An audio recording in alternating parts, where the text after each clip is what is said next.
So this is the song we'll be making today. The Moby Pixel Show!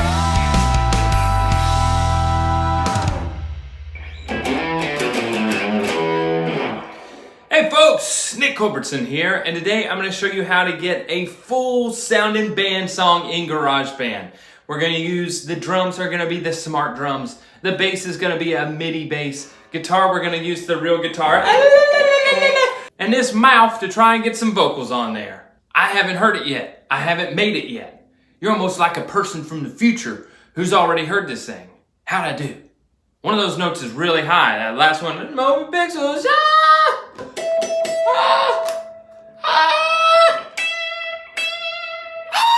This is how I make songs in GarageBand. Let's get started.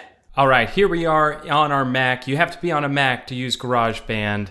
Dem's just a breaks. There are some other better suited programs for using PC, but this one comes with your Mac. So if you're a Mac user, it's a great way to get started. I'm on version 10.4. something, so basically, it's a little bit of an older version, but you should still have access to the Smart Drummer feature. But if you don't for some reason, you can just always create the drums the same way we will the bass using Midi. So first we're going to create our empty project. And from up here, you can choose which style tracks you want to have. I'm going to choose drummer because that's going to be our default. And here's your drummer view.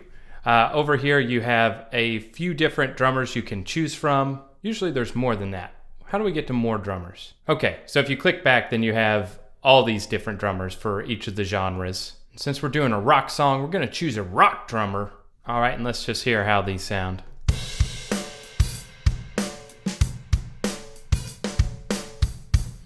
And usually I'll just toggle through a lot of these different settings until I find one that is close to the song idea that I have. But then you can do further, more granular changes to these later. When we drag these drummer music tracks into a MIDI track, then you can add notes and move things around as much as you want. So I'm wanting to go for more of like a punk rock thing, and I can tell that tempo is off. You can hear them change as you change your tempo. Since you'll be looping over the same part a whole lot, you can hit this loop button. This way it'll continuously play what you have.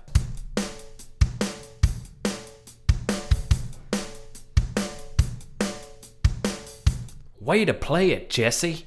Okay, I'm not going to worry about the kick and snare too much because I'm going to use this follow feature after we get our bass notes in. And let's go ahead and do that. Then we're going to do track, new track, and select sound instrument, and these will be our MIDI notes. If you have a MIDI keyboard, you can use that. Otherwise, click these little scissors up here, hold down the command key, and there's your first bass note. Of course, we might want to change the instrument to actually being a bass. So come over here on the left panel, you can toggle back to bass, and I like to use this stinger bass. To show the playhead again, you can just double click on there. Going to turn up the volume some because the bass tends to be quite a bit lower than the drums. Okay, I'm trying to remember what the notes are. C, and I just copy and paste that note. D, and then E. And you can just drag from this right-hand side to get the notes the length that you want. All right, and here's the whole bass riff.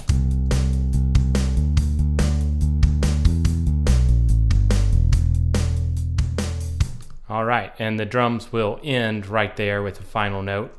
Usually if you drag things over, then it'll do it for you. I'm gonna click back over here on these drums and click follow, and it automatically selects the stinger bass to follow. So let's see if that changed anything. So here it is.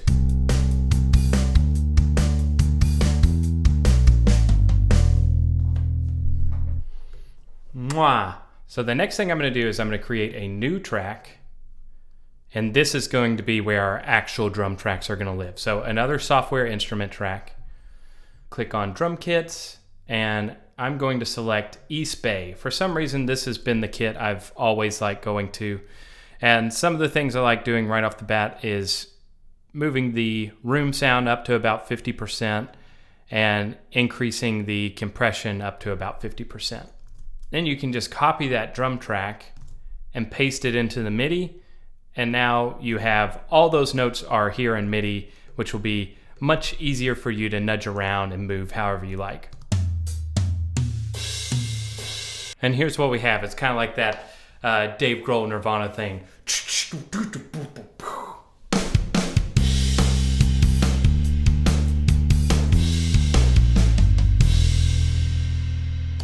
Okay, before I start adding instruments, I have to make sure that the tempo is totally locked down because there ain't no going back. Once you have locked in a tempo and you start recording vocals and actual instruments, it's really hard to undo that. It'll probably mean you have to re-record the actual instruments. Not that the Midi instruments aren't real instruments too, they're just robo-band mates. Robo-band. Rubber band. I'm gonna have to switch to the other camera because I need this microphone to record the guitar. But worry not, for I will fill you in on all that has been done.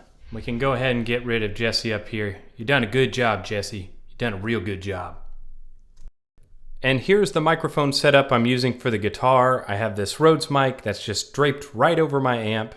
The cord coming across the room to this blue icicle, which makes it so that I can plug in a condenser microphone into my computer. It comes up into this USB hub, and that gets detected directly into GarageBand. All right, now we have everything set up and ready to record here in GarageBand for our guitar. We're gonna click Track, New Track. You could use this guitar audio option. They have a lot of amp modeling things and guitar effects pedals. But since we're just miking up the amp directly, I'm gonna stay on this microphone option. I also have this little handy guitar tuner here in GarageBand if you need it. One cool thing is if you leave it in this loop mode and you hit record, then you can keep on playing over and over again, and it'll do multiple takes all stacked on top of one another. That way you can choose from the best one. Or in our case, you can separate them, move one to the left side and the other to the right side to just thicken the overall sound.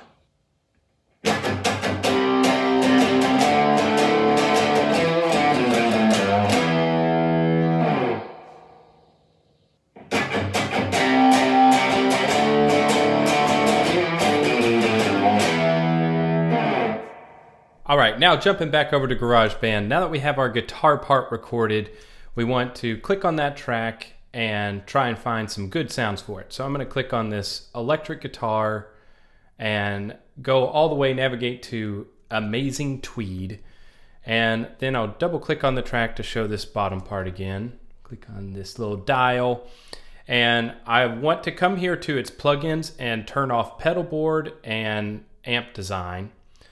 I'm going to add a couple of things. The only reason I'm doing this is because I like the channel EQ that they have with this preset by default, and the compression sounds nice. The other things that I'll add is I like to add a multipressor to my guitars. A multipressor is just a compressor that is compressing at different frequencies. So you have more control over how it's compressing just the low end or the mids or the highs. All you need to know is that it's magic. If you use the multipressor, it's going to make your guitar sound like magic. All right, I'll turn the guitar down some, and here's how it sounds with just the guitar, drums, and bass.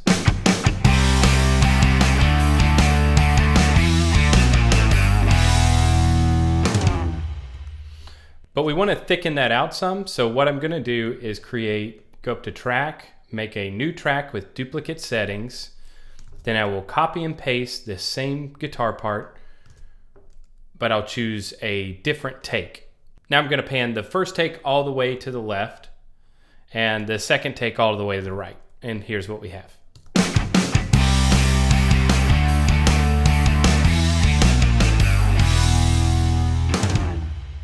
All right, and that's already sounding pretty good. So next we're going to jump over. I'm going to create a new track, new track. Choose new microphone, and now it's time to record the vocal. I'm going to use this same Rode mic. It's a Rode NT1A. Really, you can use any kind of mic. This is just the one that I've had for years and I use. Here goes nothing.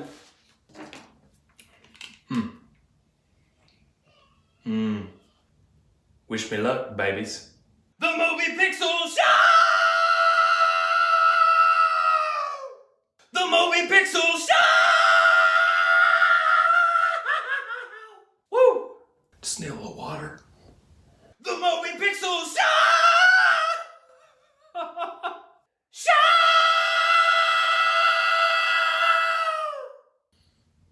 Okay, so now we're back over in GarageBand with the harmonies. I've stacked them all up in different layers. I ended up choosing a preset for them, which was the compressed vocal, and basically used everything that was in that preset, but raised the reverb some to give it more of a grandiose sound. Also with the harmonies, I panned one of them to the left and the other one to the right just to thicken everything out. And some parts needed to be faded in and faded out. And if you hit the A key, you can see you have these little nodules where you can adjust where you want the volume to be. And so you can use that to fade out or fade in. So there are some parts that were a little too loud. Like one of the takes that I had sounded really aggressive, but I liked the ending of it. So I have that part playing with no volume, and then it finally fades in at the very end, just to have the tail of that note. And to toggle back to the view you were before, just hit the A key, and we're back where we were. Okay, the final thing to do before we export this song is go up to Track, Show Master Track. And from here, you can now click on this master track and choose from one of these presets if you want. I chose the rock one and basically just turned everything on, went into the compressor though and turned down the compressor some. So here is what it sounds like with no master effects on. The Moby Pixel Show. And now here's what we have after we select rock, choose these options, and lower the gain down to, I think it's 1.5. Now let's hear it. The Moby Pixel Show. Then the final thing to do is click share up here, export song to disk, and we will just export it as a WAV file, uncompressed, and if you have the little box checked, it'll just export the part that you have in your loop, which is what I likes to do. And you can put it whatever location you want. I'll throw mine in my desktop and export.